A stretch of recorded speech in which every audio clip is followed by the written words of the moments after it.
avoiding those shiny objects. A lot of us that are starting these consulting coaching businesses, we get sidetracked by great marketing and things that we don't necessarily need, or we're doing them in the wrong order. So being very, very intentional.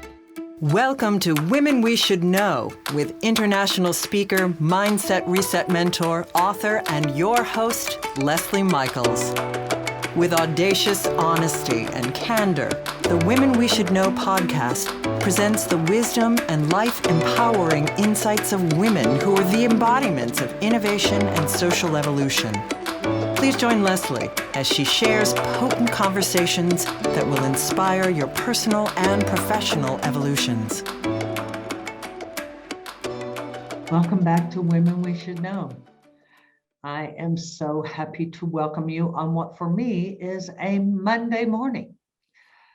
We all know how Mondays can be hard, so that's why I like to put podcasts in Monday mornings, because I so enjoy having these amazing conversations with audacious women who are out there making changes, making meaning, coloring outside of the lines, and then to be able to bring those conversations to you, well, that's just the cherry on the cake.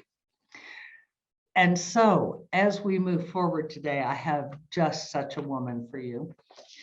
Juliet Clark is a 6-time author. She's a speaker and a podcaster who has spent the last 20 years helping authors, coaches, speakers, and small businesses worldwide build expert audiences. She started out as a mystery novelist, and we have to hear about this first book that she wrote. There's a story behind that one. She is best known for her books Gypsy, Granny Heist, and Dead by Dawn. At 46, she received a black belt in Taekwondo. Okay, this is no shrinking violet, right? She is an avid hiker and golfer, and we are delighted to have her on Women We Should Know. We are delighted to bring her voice and her wisdom to you today. How are you? I'm great. How are you? Thank you for that kind introduction. Absolutely, absolutely. You're out there doing big things. Excuse me. I have this little tradition. It's my little fun thing to begin every podcast with. I love to ask every guest, what is not in your bio that you would be willing to reveal to the audience? Oh, wow. What is not in my bio? Trying to think. You had me put a whole bunch of personal stuff in. I've given away all the good stuff. I grew up a swimmer, I guess. I don't know. So you've always had this as, okay, tell us. I know. So I am old enough that when I was in high school, Title IX hadn't kicked in yet. And I actually swam on the boys team and played boys water polo. Now that's big. That's worth telling. Or that's old. Oh, well, we'll not arm wrestle over who's old here. I know you do amazing things and you offer coaching in a number of areas, but I'd like to start with your writing. I am fascinated with the story behind the story of your first book and how you became an author. So I'd always wanted to write a mystery novel. Audible, I should own stock. I listen to a ton of books every month. And in, 2007, I was going through a really, really ugly divorce, had a ton of time on my hands because for the first time, the kids were going back and forth. So, I had days where I didn't have kids and it'd become my life. So I wrote my first mystery novel, really angry. None of us could behave like adults inside of the divorce. My ex-husband was horrible. So I killed him in the book. And I think... And everybody who read the book, because we lived in a fairly small town in Los Angeles, knew that it was him. He knew that it was him. but it was good therapy. It was better. It was better than wearing felony orange the rest of my life, because you can kind of see I'm a blue girl. So Right. I like to tell people that if felons wore, royal blue, this story might have turned out differently. That's brilliant. Oh, that is brilliant. And how cathartic. And in the process, being able to kill your husband on paper Mhm. launched you into a whole new area. Now you have 6 books, but you've also founded a publishing company. I did. So I out of college, I started out in traditional publishing.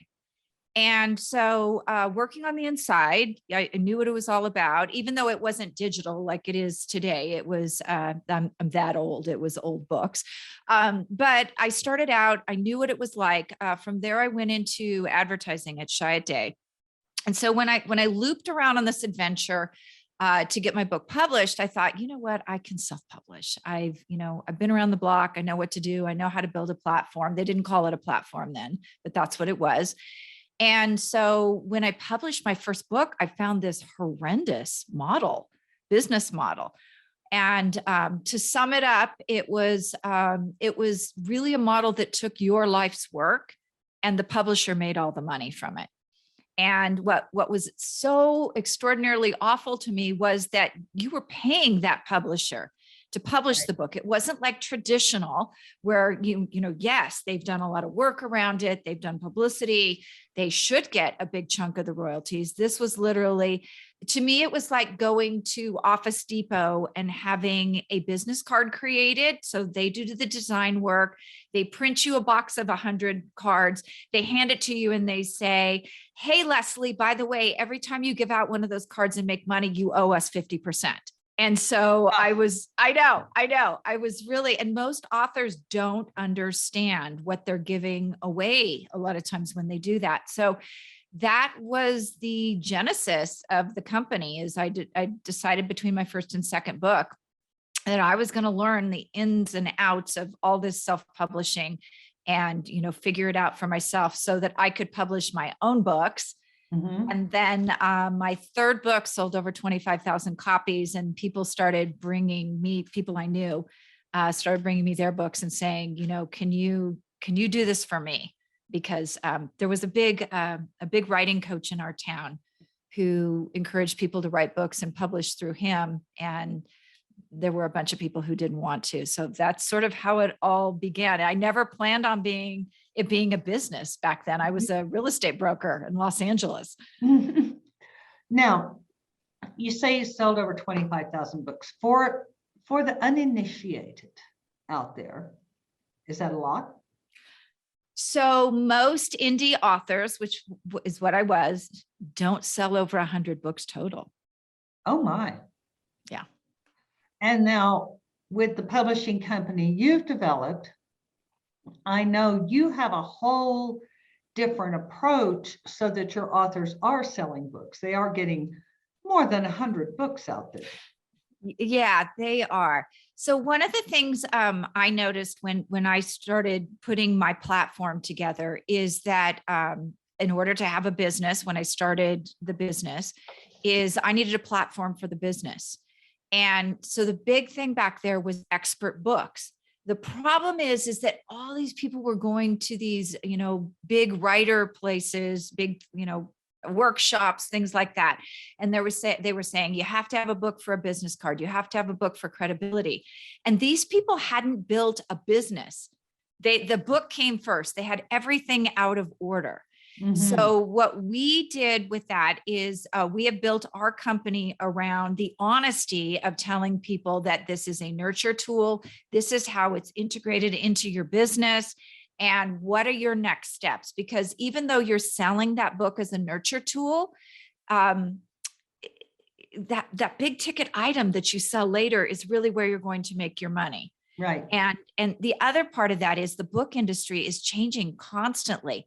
Mhm. Even in the last year, there's a shift to more ebooks because the physical price, the paper keeps going up on the physical books. Mhm. So, for most authors, your expertise is in a particular area and it's not in publishing. So you can't just publish it and run. Exactly, exactly. And not only can you not publish it and run, it's hard to even understand all the industry speak Yes. when you go through one of the top selling publishing houses.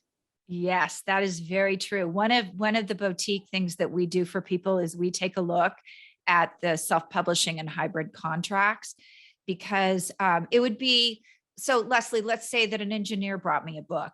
I can't build a bridge, and you're probably not going to understand the publishing language as well. I can look at blueprints and I'm like, oh, that's nice. It's math.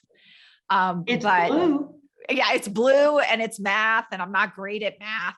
But that's one of the things that happens in this process is, I, as a publisher selling you something, I'm going to drop some terms and you're going to think, oh my gosh, that sounds amazing. And I feel like my job when people bring me the contract, someone just did one last week and we're signing them today, is going through that contract and explaining, this is what this actually means. If you want to sign this contract, before you go back, I would have a conversation and ask these questions. Mhm. And 9 out of 10 times when they go back and ask those questions, the publisher will walk away because they're asking them to give up some part of the profits that truly they shouldn't be entitled to. Mhm. Mhm. It's a fascinating industry, as I am learning myself, moving through the publishing experience, as it were.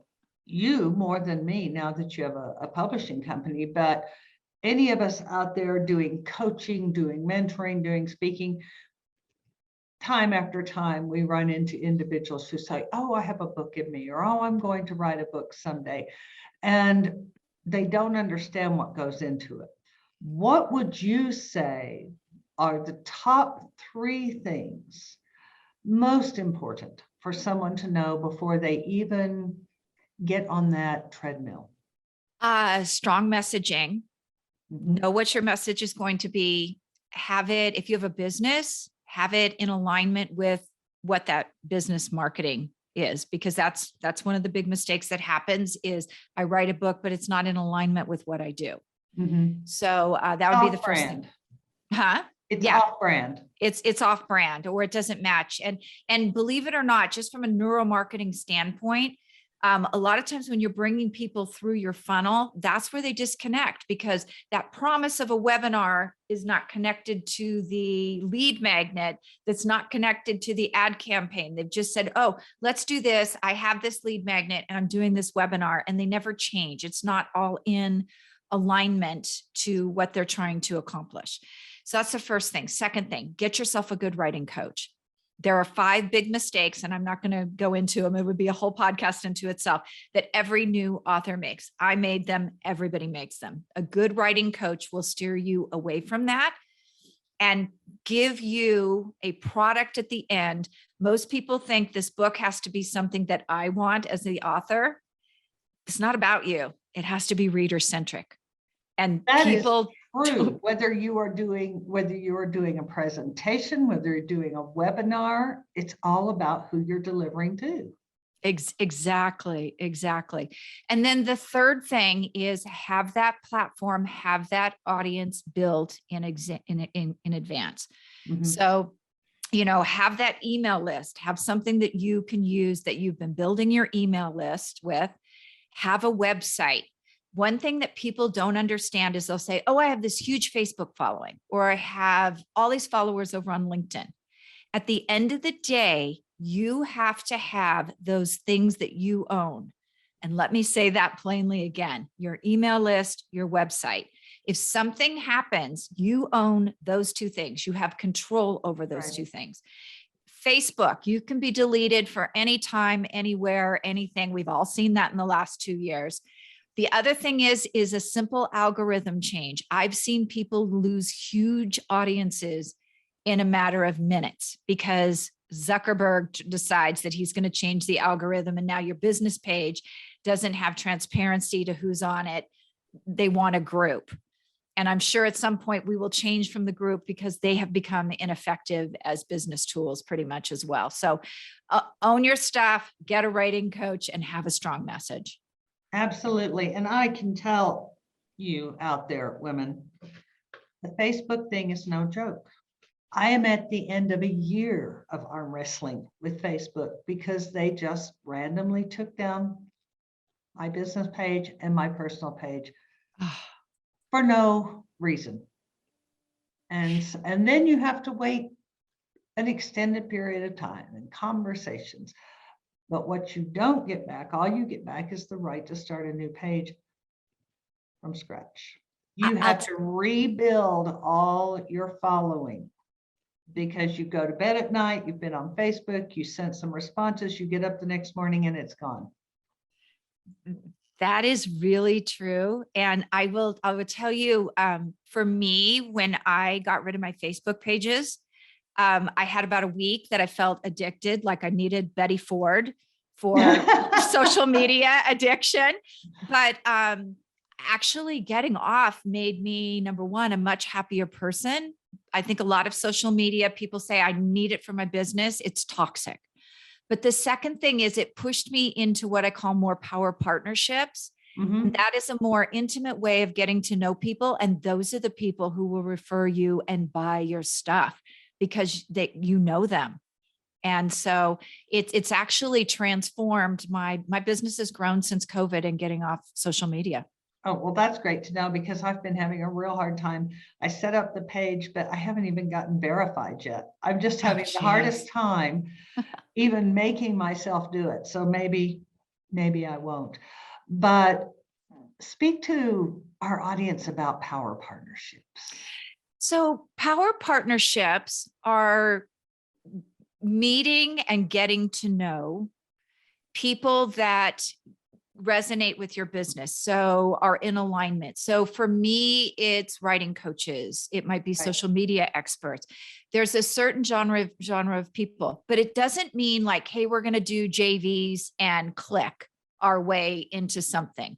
This is really we're having a conversation. We're getting to know each other. How's your family?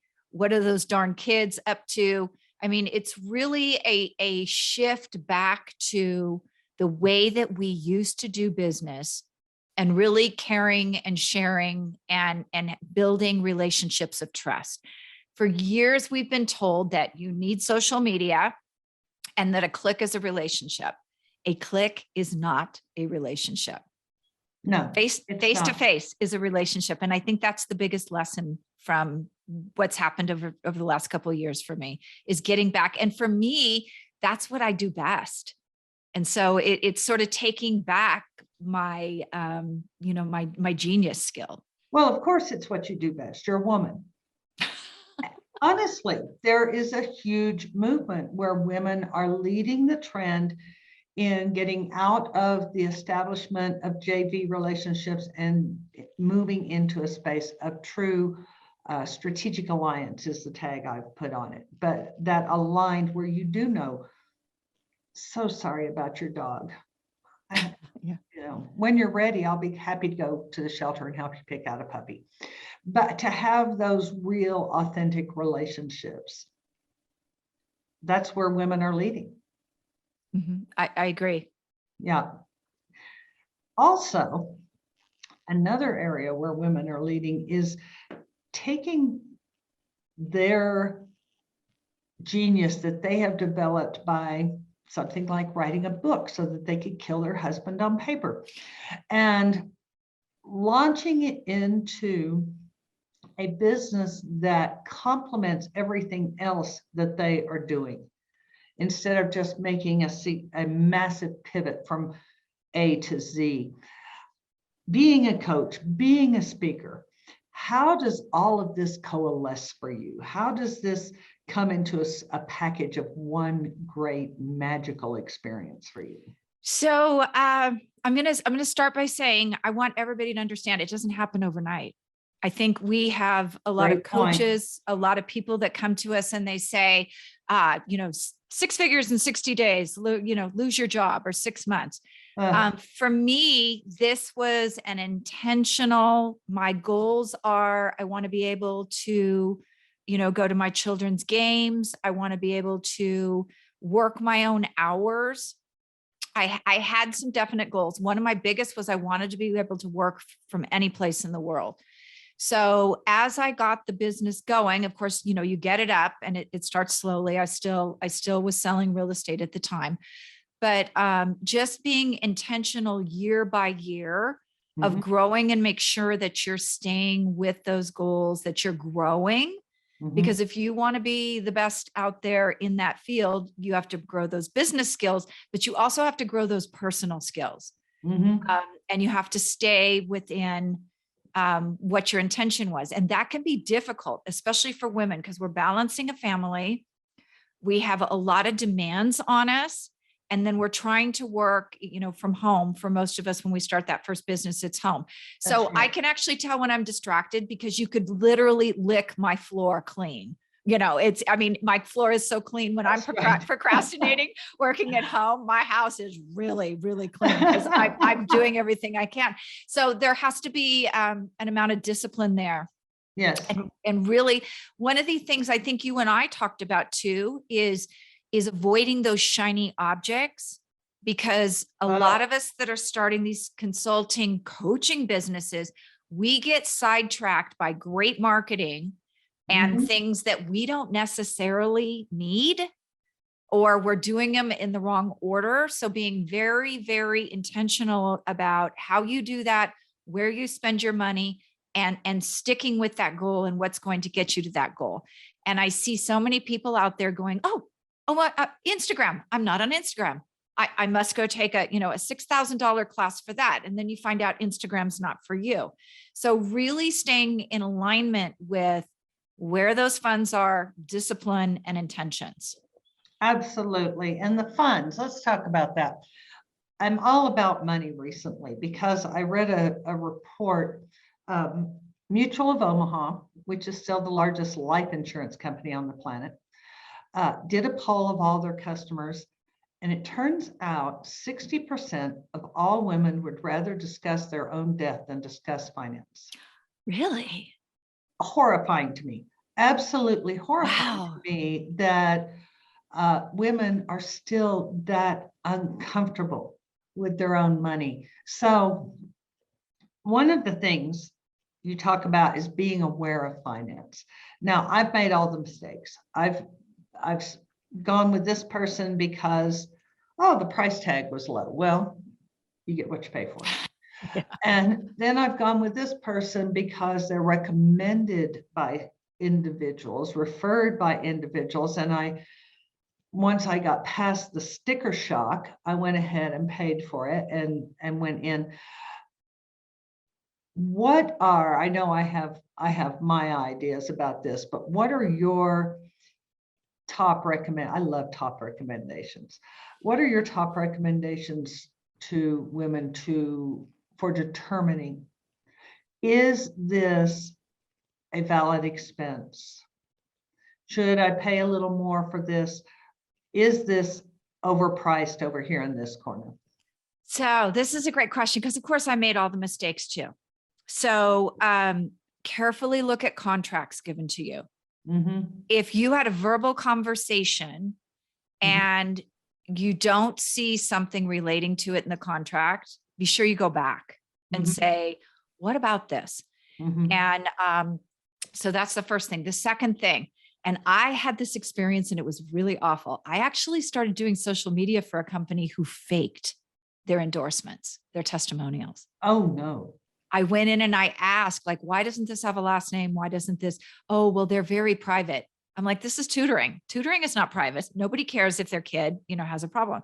Well, finally, after a day and a half, they fessed up that they made them up and I quit. I promptly quit. So when it comes to testimonials and endorsements and referrals, ask around. Don't just say, hey, can you send me to your website? Say, Right. hey, can you introduce me to a couple of the people you've worked with? And I'm always very happy to do that. I'll reach out Great to my tip. people, and say, Great tip, hey, ladies. can I connect you with Leslie? She would like to know more about your experience with me. Mhm. So, and make sure it's not their mother or their brother, like it's a real person. So my tip there too is when they give you somebody like that, go over and look them up on LinkedIn. Are they a real person, or, are you talking to their best friend and they've never done business anywhere? Mhm. Just ask around about reputation. You're probably going to hear a mixed bag of things depending on who you ask, but just do your due diligence on it. Mhm. And Mhm. anybody who is doing a really good job they won't hesitate to give you that kind of information. So that is what I would say on that. Wonderful, wonderful. When you are working in the coaching arena with individuals, what is your joy spot? When they actually do what I tell them to do. I know that sounds awful. So I used to have a group program, and about probably 75% of the people in it would follow. They would ask questions, and the way my program was, I always had more experienced people in the group, because my way is not always the best way that's in alignment for someone else. So, there were other people who had gone through it who could say, hey, I tweaked this, what she said, and did this. Then I would have that 25% that wouldn't do their homework. Then they would come back later and they'd say, oh, it didn't work. And I'd have to say, well, hey, so-and-so, we had 19 sessions and you showed up for 3. Your homework wasn't there. You didn't do what you were supposed to do. And that really, for me, that was upsetting, because I'm such an action taker. And I would feel bad. Like, what did you give me your money for? I'm not going to give it back because you didn't step up, but why are you spending money that you're not going to step up and be present for? Right. Yeah, that's tough. That is a tough one when it's all your fault that they didn't achieve what they weren't willing to do. work for. Exactly.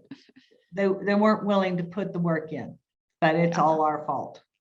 Yeah, no, that happens a lot in the coaching industry, but it also happens too, because there are some people out there who are very good marketers, but they're Yes, not great deliverers. yes, So I think we kind of get in this place where once we hit one of those, then we automatically think, well, it's their fault all the time.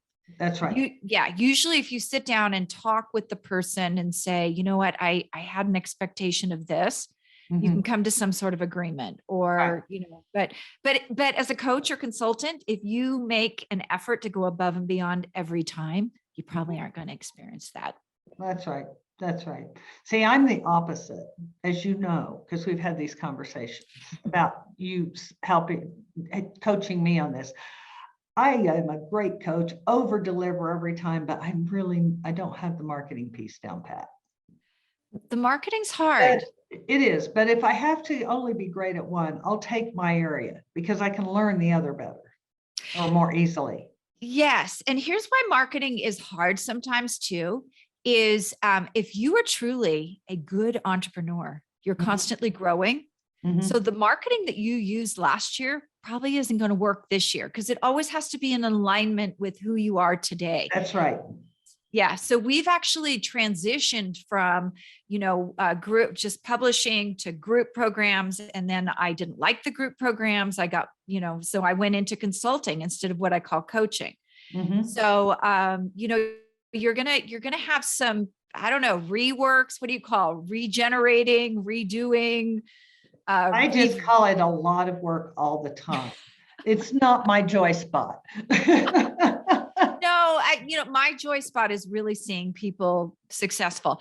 Yes. One of the things you'll find with publishing is there's that period where we work together and you're really frustrated. Like, I have to read this book again. I have to do this again. Because you have to go through all of the revisions of it. And I can feel that point where you hate me. Like, oh my God, why did I hire her? And then you get your book in your hand and you're like, oh my God, I'm so excited. I'm so sorry I said all that stuff.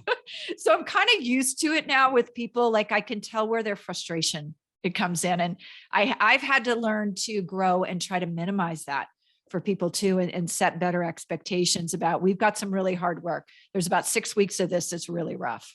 Yeah. Yeah. I'm at the point right now. I've been carrying the pages around because I tend to print it and read it. I'm old. I'm I way do older too. than you. And so I print it and I read it in physical form. Yes, I've been carrying it around for a week. And every time I try to read it, I'm like, oh my God, kill me now. Kill me now. I know. Don't I make know. me read this thing again. But I'll get through it. I'll get through it. And then we'll have another conversation. In the I know. meantime, I'll just carry it around with me, like my lunch. When you are helping someone to transition from that place of now they've got that bit, they've got their marketing rolling, their book is going to press. What is the next most important step? Wow. I'm glad you asked that question. So inevitably at this point, everybody gets imposter syndrome. Mm, So be patient with yourself, work with someone if you can on what's going on with that, because you have to figure, and I relate this more to when you get writer's block. I mm, always noticed when I got writer's block that there was some sort of recurring pattern coming in or some sort of thought process coming in. And I sort of feel like writer's block is where God or universe or whoever that is for you, your higher power says, I'm on board with this project. But in order for you to up level, you're going to have to heal something for me. You're going to have to grow in some way. that's right. So I feel like that period you're just talking about is when everybody gets imposter syndrome. Are people going to read my book? Is my message important? Who's going to listen to me? I mean, I watch completely competent people turn into basket cases. I So, am so relieved. oh, are you feeling basket case-ish? I am so relieved to know that this is not just me being a freak. No, I do it myself. I published my last book in 2018 and I was like, oh my God, I'm doing this. But we have, if you guys got I don't know if you downloaded Broker Author Magazine when it came out, but Jen Kochen, who's in there, she's an expert at imposter syndrome. She works with women a lot on it. And I think it affects women a little. Let me say this, Pat. I think it affects everybody, but I think women take it to a different level than men on it. Men kind of, gosh, this is going to be hard. I hope men aren't listening, but they kind of block it and they put out defensive things. They just move forward. Mhm. I think women, we think about it, we try to figure it out, we try to take it apart, we try to put it back together. And so for us, this is a really great opportunity to work with someone. I think Peggy Matheson, one of my other clients, works with that really well too, to sit down and have a couple sessions and say, what's going on with me? And understand that you're up leveling. You can't stay at the same vibration and Right. achieve that next level. Now, I've heard the name Peggy Matheson. I've never met her, but she has quite the reputation. Positive. Oh, good. Yes, she does. She's actually a trauma specialist. And I think, yeah, It can be trauma. It can be traumatic up leveling. Don't let anyone kid you. It can be traumatic. Or it can be related to something traumatic from your childhood, because most of this stuff we're clearing out is stuff that happened between 3 and 7, I think is what they say. So, that's where that patterning comes in, where you start thinking like, what is going through my head, or what pattern is reoccurring here that I need to step up, and what do I need to do to step into that? That's right. And I'll just hold tight onto every impulse I have to go into a whole brain science conversation around that, because I am such a brain science geek. But I am too. Oh, well, then we'll have to have a Zoom copy about that. Yeah. But yes, I just want to affirm for our women who are listening, what you said is absolutely right. I just did a study on the brain science of imposter syndrome. And according to the documentation I found through scientists and researchers who have published in Harvard Business Review, other reputable magazines, women are 73% more likely to be crippled by imposter syndrome than men. Right, really? See, that I didn't even know about that study. I just know working with Jen Kochen, anybody who writes a book that's called "When I Die, Please Take My Panties" is my kind of girl. Oh my So gosh, I've never heard that. I'm going to, after we get off here, I'm going on Amazon. yes, and that's the kind. Oh, I'll have to call her and tell her I initiated book sales today for her. But anybody, I mean, she has such a great sense of humor. She's a stand-up comedian too. So for me, I know it's going to be painful to grow, but I want to get through it with humor. I get it. I get it. I don't want to forget to come back around to your podcast. You have a podcast. I do. I have a podcast called Promote, Profit, Publish, and it is a mixture of getting your platform built and publishing. So there's a lot to it in the sense that we just interviewed Ryan Dowdy, The Great Resignation. You're probably thinking, how does that affect publishing? Well, it affects platform building because so many new people are out saying, I'm going to be a consultant, I'm going to be a coach. So it does have a lot of, social media tips. We interview a lot of our authors, which can be transparent as well, because they're people, a lot of them who transitioned from, I'll give you a great example. Nan Nelson transitioned from her psychiatrist, literally working in a crazy ward, to now she works. Her specialty is working with women who have lost children. So miscarriages, stillbirths, things like that. That has always been something she loved. And now she's created her own niche and doesn't have to listen to people who said the FBI or their FBI and, green men are after them. Such a complex issue. Bless their hearts. It is. And she is a saint. So listening to some of those people talk about what they're doing and what they've turned that expertise in outside of corporate America can be, it can generate some great ideas in your own head. Absolutely. What's the one big thing you haven't done yet? Oh, gosh. Still on your horizon that you approach it and then you step back a bit. And then you approach it and then you step back a bit. I hate you right now. Dating.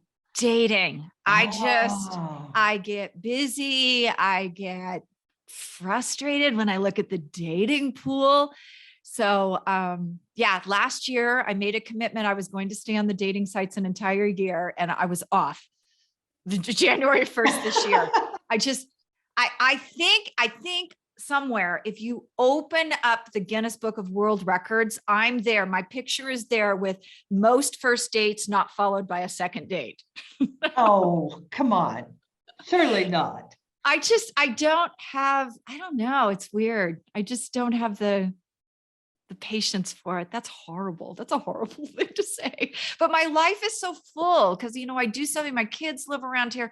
I do things with my kids all the time. I have my business. I golf several times a week. So I think I'm just not willing to make time for it, maybe, unless you golf. So if you're my guy and you golf 3 days a week, probably it. Well, maybe that's the thing. Maybe. Just start cruising the golf clubs. But on a professional level, what's your great horizon step? That thing that you're getting close to and stepping back and getting close to and stepping back? I wouldn't say I'm stepping back because of anything I'm doing. I just find obstacles in my way. So I have to figure out why. I would like to turn this company into a hybrid or traditional publishing, probably a hybrid company. And that requires a particular kind of insurance, which is hard to find. It requires giving authors an understanding that they could actually lose money. They could be in bookstores, but lose money. So there's a lot to it. And we've expanded and grown this year tremendously. And we're available on many more platforms than we were before. But I really would like to get that bookstore element in on a regular basis and have authors understand. I mean, I can do it now, but authors need to understand what they're getting into with it because you potentially could lose money. Right. Now, where is the bookstore standing these days? I mean, I love a bookstore, but Amazon owns the world. That's a great question because we work with a a publisher who actually gets you in airports, and the shelf life Nice. between Now books, that would be a great it, spot. it would be number one if people were flying, but number two, Oh, well, bookstores and airports are about a 3-week shelf life. So that's where that return policy comes in, where you could lose money, because right. people don't understand that when a book is returned, you often see liquidation tables. Right. And those are books that didn't sell, that have been discounted, but that the author gets charged back for it. If you're in a place where the book is actually returned, you not only get charged back for the book sale, you get charged back for the shipping to get those books back. And that's where you can potentially lose a lot of money in a bookstore deal. That's a fascinating fact I knew nothing about. I always thought it would be a great gig to get in a book in the airport. Not many people. Well, not during COVID. Not during COVID, but bookstores too. A lot of, people are hanging out there in particular states, but I know last year we tried to do a bookstore for someone in California, and she said, well, no, nobody's going to bookstores, and Utah and many other states around me were wide open. People are in Barnes and Noble. So it just depends. Right. What have I not asked you that you really want to speak about with the women who are listening in? You've covered a lot. I'm nosy. This is a great job for me. Mrs. Kravitz on steroids. That's right. That's right. Except that I'm actually interested. She's just nosy. Nosy. Gossipy. There you go. Yes. Thank you so much for coming today, Juliet. It has been a pleasure. Now, for all of you out there in listener land, know that I'm going to do for you what I always do for you. When you go to the program notes for Juliet's episode, you are going to find her URLs. You are going to find the contact information that she wants to share with you. You're going to find the links to be able to purchase her books. Everything that she wants to share, you're going to be able to find right there on the program notes. I always make it easy for you because you might be jogging, you might be driving. That's not a good time to write these things down. So just go to the program notes and we'll have that for you and everything that she wants to share. So thank you, Juliet. We'll make all that available to all the women who tune in. Thank you. Thank you for having me today. It was fun. It was fun. It was fun.